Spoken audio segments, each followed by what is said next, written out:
Welcome to Penrose Learning, where we make understanding easy. You begin by creating the repository and placing your site files where GitHub Pages expects them. Make a public repo for a user site name at username. GitHub, EO, then add index, HTML and any CSS or images in root or docs/. Once done, clone locally with Git, stage your files, commit with a clear message, and push. This starts the deployment pipeline. GitHub uses the branch and folder you choose to serve static content, so set structure deliberately to avoid broken links.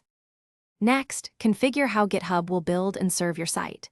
In Settings, right arrow pages, choose the branch and folder that contain your final site, then save to trigger deployment.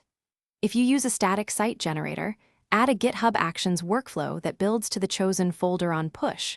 This automates compiling assets and avoids manual uploads. Also add a CNAME file for a custom domain or set base paths when hosting from a subfolder. These steps ensure consistent builds and correct resource paths. Finally, verify your live site at the GitHub. EO address and enable HTTPS in Pages settings to secure traffic.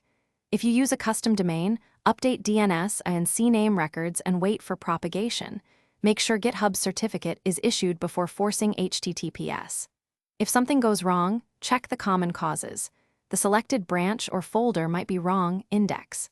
HTML may be missing, or base paths could be incorrect. As a quick fix, rebuild via a new commit and watch the page's deployment log for specific errors.